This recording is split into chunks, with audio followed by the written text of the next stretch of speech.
और खबरों को विस्तार से देखते हैं। पुंछ के बालाकोट में सुरक्षा बलों द्वारा किए गए ऑपरेशन को लेकर सेना ने प्रेस कॉन्फ्रेंस की।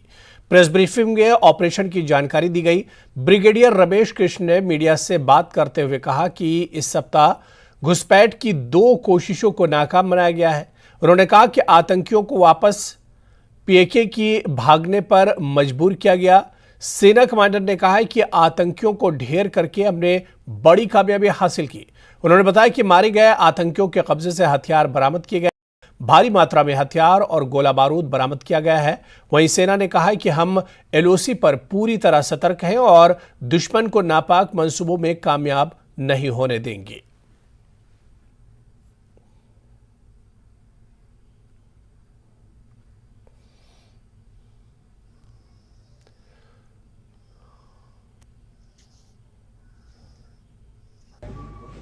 पिछले 10 दिनों के अंदर इन्फिल्ट्रेशन के 2 अटेम्प्ट पुंछ रजौरी के सेक्टर में नाकाम किए गए। सिक्योरिटी फोर्सेस मुस्तैद हैं लाइन ऑफ कंट्रोल की ड्यूटी पर, जिस दौरान उन्होंने 29 दिसंबर शाम को लगभग 7:30 बजे फेंस के साथ कुछ हरकत देखी पुंछ सेक्टर में। इस हरकत को देखते ही उन्होंने उस हरकत को चैलेंज किया। चैलेंज होने पर थोड़ी बहुत फायर का एक्सचेंज हुआ, जिसके बाद मौसम खराब होने की वजह से और विजिबिलिटी खराब होने की वजह से इनके ऊपर जो फायर हुआ उसमें 2 से 3 टेररिस्ट घायल होते हुए देखे गए। अपने अलर्ट सेंट्री ने तुरंत इस इलाके को कॉर्डन किया। टेररिस्ट खराब मौसम और जंगल का फायदा उठाते हुए वहां से पीछे हट गए। कॉर्डन होने के पश्चात इस इलाके को 30 दिसंबर 2022 को डिटेल में सर्च किया गया।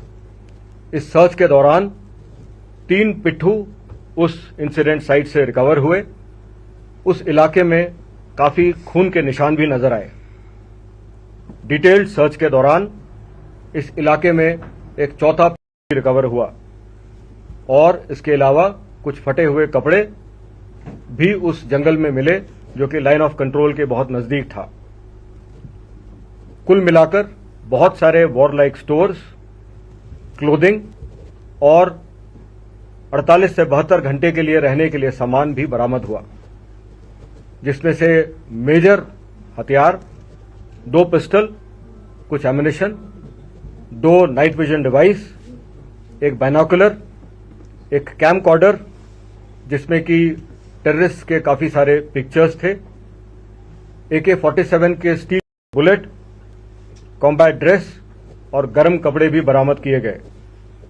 अपने सैनिक जो लाइन ऑफ कंट्रोल पे तैनात थे, उन्होंने 2 आतंकवादियों की शकिया हरकत ऑब्जर्व की। ये शकिया हरकत लाइन ऑफ कंट्रोल से आकर अपने बालाकोट सेक्टर पुंछ डिस्ट्रिक्ट में आने की कोशिश थी। आगे जो लाइन ऑफ कंट्रोल पे हमारे तैनात सैनिक थे, उन्होंने अपनी मुस्तैदी दिखाई और उस मूवमेंट को ऑब्जर्व किया। तकरीबन 7:45 बजे एक बड़ा धमाका हुआ। ये धमाका इसलिए हुआ कि इन्फिल्ट्रेटर जो टेररिस्ट थे, जो घुसपैठिए थे, उन्होंने आईडी को ट्रिगर किया, इसीलिए धमाका हुआ।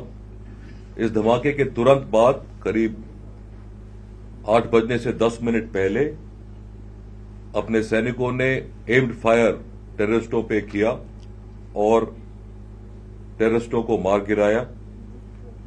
फायरिंग होने के बाद अपने जो फौजी तैनात थे, उन्होंने लाइन ऑफ कंट्रोल पे और फेंस पे अपनी पोजीशन इख्तियार की और कॉर्डन को टाइट किया ताकि घुसपैठिए बाहर निकल के ना भाग पाए। इसी को अंजाम देने के लिए नाइट एनेबल्ड क्वाडकॉप्टर और बाकी सर्वेलेंस के आले इस्तेमाल किए गए और उस एरिया को हर जगह हर तरह से सर्वेलेंस पे रखा गया।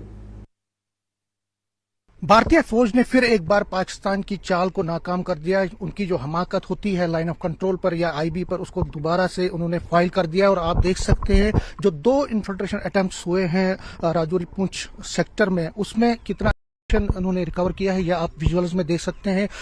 एक्सप्लोसिव्स हैं, AK-47, AK-56 राइफल्स हैं, एम्यूनेशन है, और आप देख सकते हैं जितना ये एम्यूनेशन है, ये 2 टेररिस्ट जो इन्फिल्ट्रेशन अटेम्प्ट्स हुए हैं उसमें रिकवर किया गया है भारतीय फौज की तरफ से। और ये पहला जो अटेम्प्ट किया गया है 28-29 दिसंबर को पुंछ में, और दूसरा अटेम्प्ट जो कल शाम को किया गया जिसमें 2 बालाकोट में जो 2 आतंकवादी है उनको मार गिराया गया है। जो एम्यूनेशन की बात आप देख सकते हैं, ये जिस तरह हमारे विजुअल दिखा रहे हैं, आपके हमारे वीडियो जर्नलिस्ट दिखा रहे हैं, ये देखिए आप, ये पाकिस्तान में बना हुआ है। ये एक इंडिकेशन है कि सीधा पाकिस्तान की इन्वॉल्वमेंट है इसमें।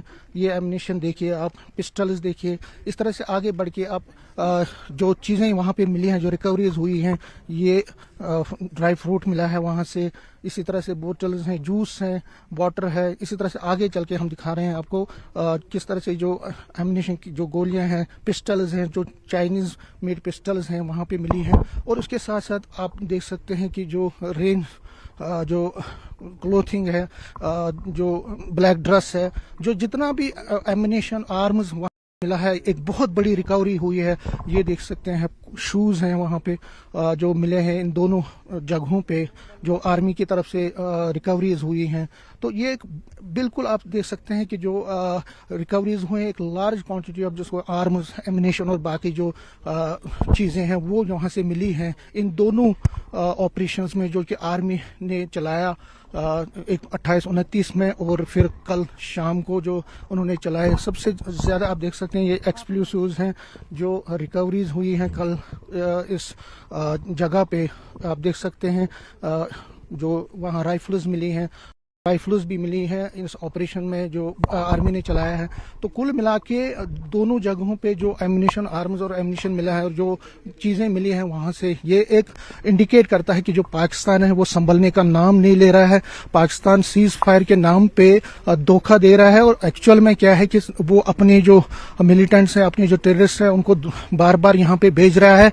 और जिस तरह आपने देखा डांगरी एरिया में जो किलिंग्स हुई हैं, उसमें भी जो पाक आतंकवादी हैं वो उसमें शामिल है।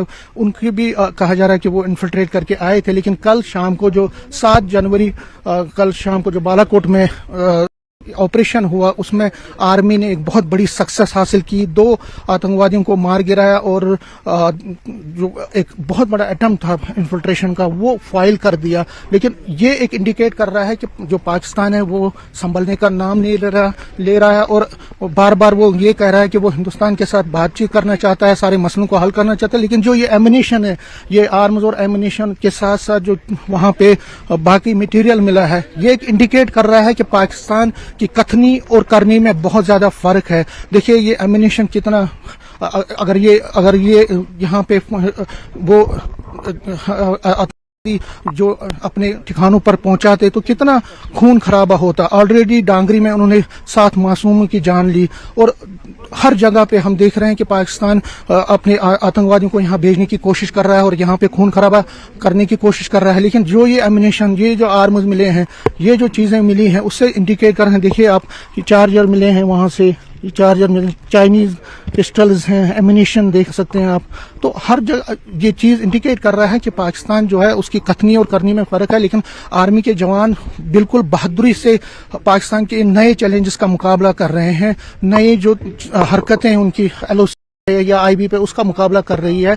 और फॉगी कंडीशन है, वेदर बहुत चिल है, बहुत हार्श है, लेकिन उसके बावजूद भी जवान जो है रात दिन एक करके वहां पे सारे जो अटेम्प्ट हैं आतंकवादियों के या पाकिस्तान के, उसको फॉल कर रहा है।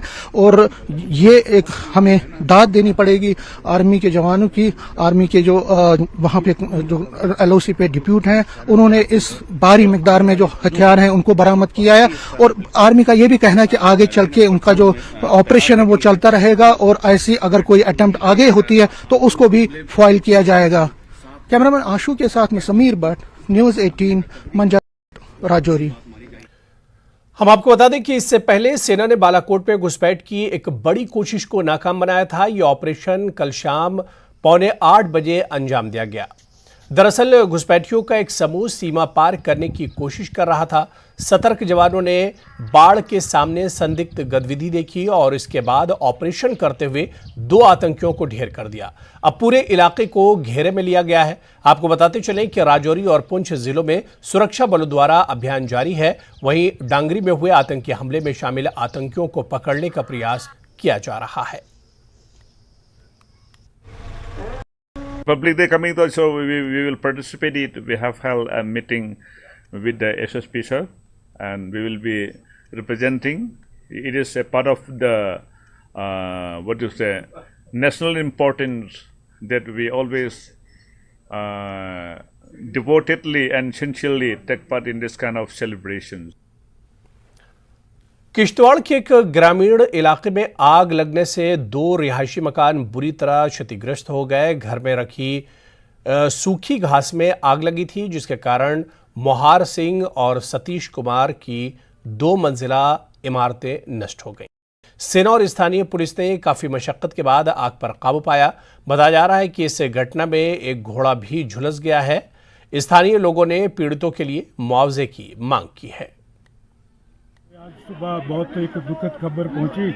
अपना लाई जो ब्रिज है, इसके पास में गांव है लाई गांव। यहाँ हमारे 2 भाई मोहर सिंह जी और सतीश जी, ये बहुत ही गरीब लोग हैं। इनके घर टोटल डैमेज हो चुका है।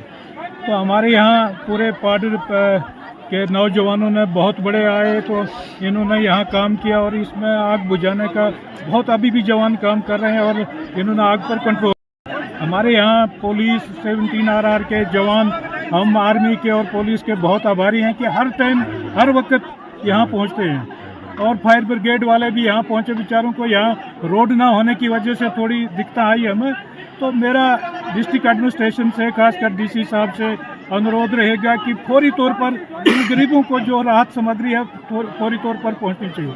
क्योंकि हमारे यहाँ पार्टी में जितना भी ये सीज़न जो है, आप सीज़न है, साल भर कमाई करके अपने घरों में रखा था, वो सब कुछ जल कर राख हो गया। इनके पास कुछ नहीं बचा है। तो हमने अपने पार्टी के हाईकमान से भी अभी बात करी है, सुनील जी से भी, बाकी डिस्ट्रिक्ट के हमारे पार्टी के जो है उनसे भी बात की है। हम चाहेंगे कि जैसे उन गाय के लिए सभी लोगों ने बहुत बड़ा सहयोग दिया था, ऐसे इन लोगों के लिए भी सहयोग करें।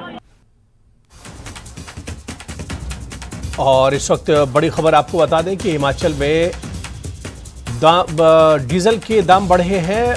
आपको ये बताते चलें कि राज्य सरकार ने डीजल पर 3.96% का वैट लगाया। डीजल पर 6% से बढ़ाकर अब 9.69% वैट लगाया गया है, जिसके बाद हिमाचल में मंत्रिमंडल विस्तार के साथ जनता को महंगाई वाला तोहफा मिला है। राज्य सरकार ने डीजल पर बढ़ा दिया है, जिससे राज्य में डीजल अब 3 रुपये प्रति लीटर महंगा हो गया है। डीजल पर लगने वाला वैट 6% से बढ़ाकर 9.96% कर दिया गया है। आसान शब्दों में कहें तो पहले डीजल पर 4 रुपये 40 पैसे का वैट लगता था और जो अब 7 रुपये 40 पैसे लगेगा, जिससे डीजल के दाम प्रति लीटर 3 रुपये बढ़ गए हैं। और इस बढ़ोतरी का सीधा असर माल भाड़े और यात्री भाड़े पर भी पड़ सकता है। साथ ही ट्रांसपोर्टेशन महंगा होने की वजह से फल सब्जियों समेत दूसरी चीजें भी महंगी होंगी। 3 रुपये वैट बढ़ने के बाद शिमला में डीजल के दाम प्रति लीटर 80.93 रुपये हो गए हैं।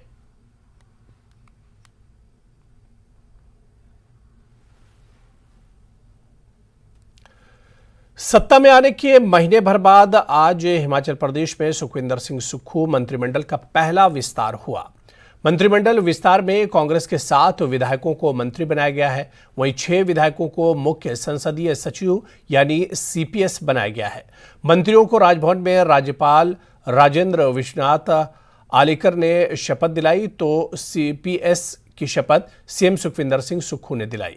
जिन नेताओं को मंत्री बनाया गया है, सोलन से विधायक धनीराम शांडिल, ज्वाली से विधायक चंद्र कुमार, शिलाई से विधायक हर्षवर्धन चौहान, किन्नौर से विधायक जगत सिंह नेगी, जब्बल कोटखाई से विधायक रोहित ठाकुर, कुसुम्पट्टी से विधायक अनिरुद्ध सिंह और शिमला ग्रामीण से विधायक विक्रमादित्य सिंह, इसके अलावा 6 जिन विधायकों को सीपीएस यानी मुख्य संसदीय सचिव बनाया गया है वो हैं विधायक सुंदर ठाकुर, मोहनलाल ब्रक्टा, आशीष बुटेल, किशोरी लाल, संजय अवस्थी और राम कुमार।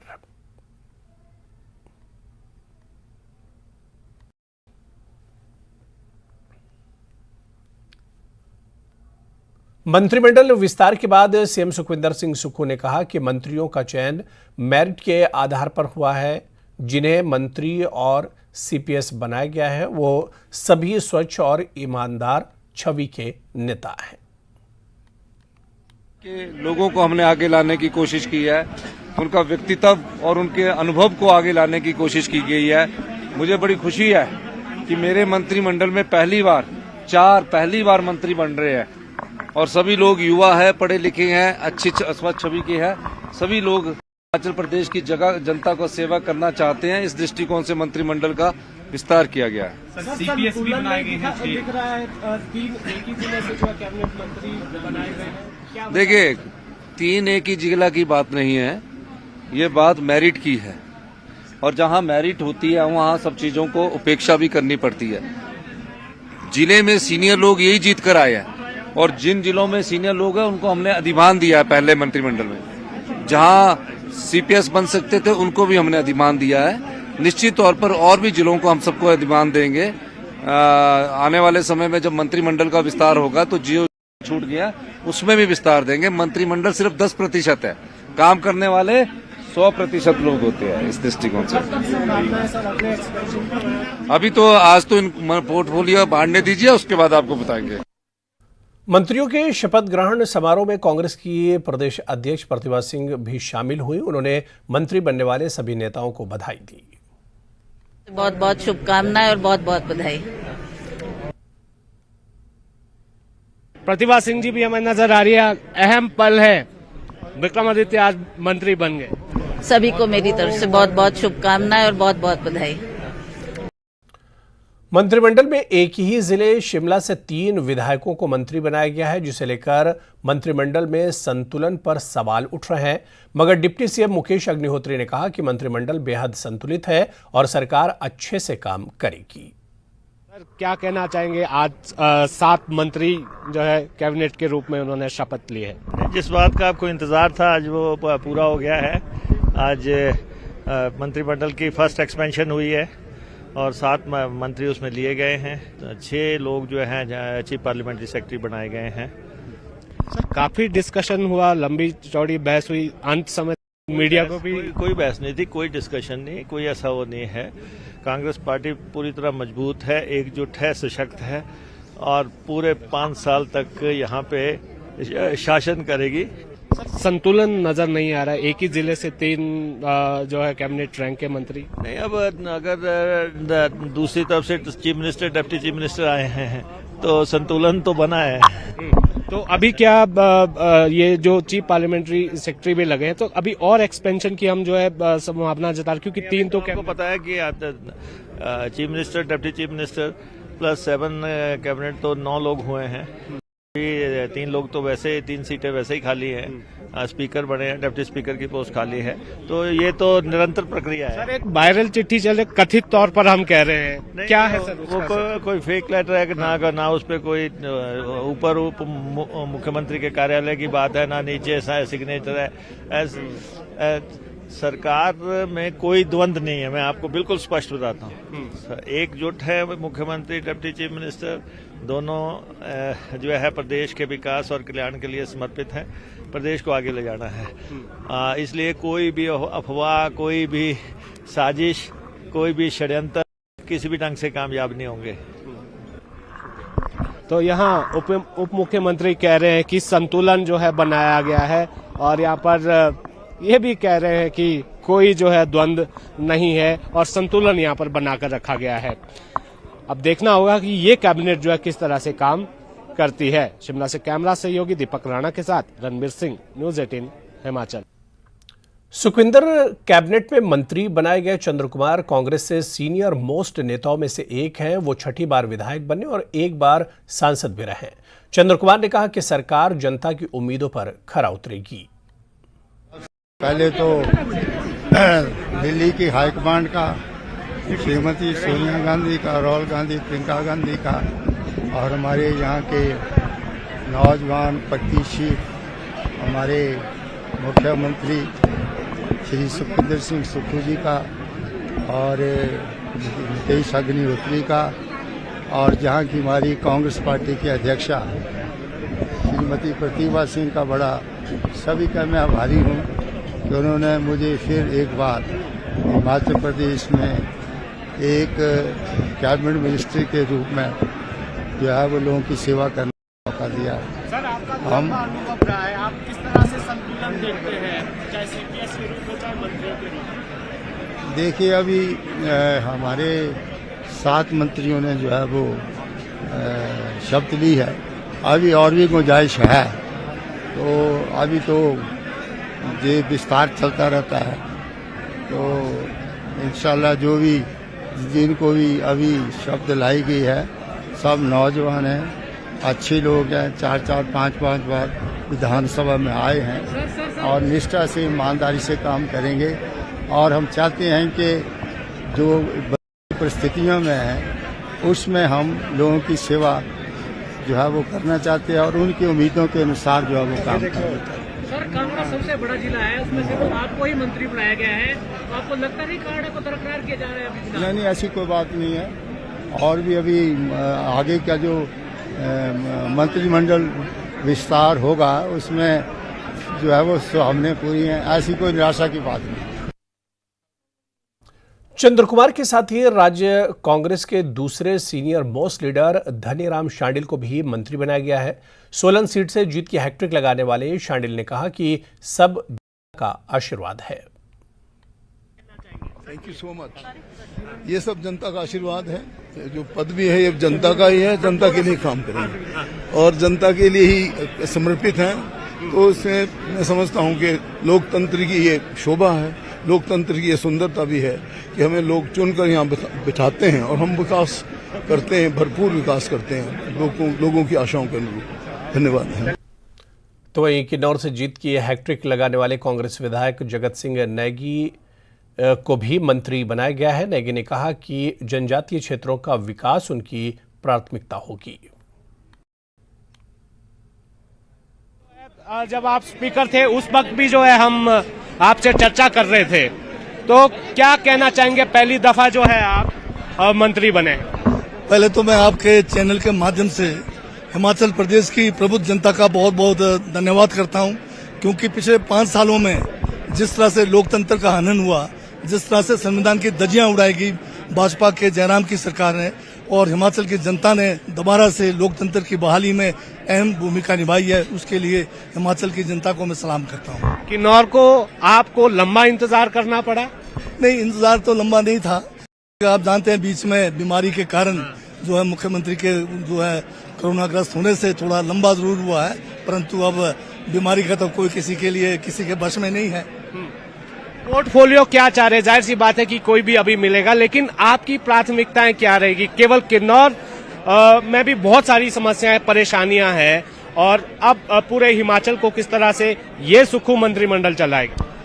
इसमें अगर आप पीछे देखेंगे तो जनजातीय क्षेत्र जो हमारा जो पिछड़ा इलाका है, और राजा वीरभद्र सिंह जी जब मुख्यमंत्री होते थे उन्होंने बहुत कोशिश की इस जो जनजातीय क्षेत्रों को आगे ले जाने के लिए, परंतु ये जो हमारे जयराम जी जो मुख्यमंत्री बने, इन्होंने जनजातीय क्षेत्रों के साथ भेदभाव किया, वहाँ के बजट में कटौती की, वहाँ के जो संवैधानिक परिषद है उसकी बैठकें नहीं की। तो अब इन सबको जो है हमें बहाल करना है और जनजातीय क्षेत्र के विकास को जो है गति प्रदान करना है, और सारा हिमाचल में भी जो है सम्मान विकास की तरफ हमें जाना है। संतुलन किस तरह से आप देखते हैं? 7 मंत्री, 3 जो है शिमला से आए, सवाल थोड़ा सा कठिन है। नहीं, संतुलन तो बन गया है। आज देखो आप 6 सीपीएस भी बने हैं आज की तारीख में, तो संतुलन बन रहा है, और जो है आप कैपेबिलिटी के हिसाब से भी और इलाके के हिसाब से भी मुख्य अपने हिसाब से करेंगे, बढ़िया करेंगे। क्या पोर्टफोलियो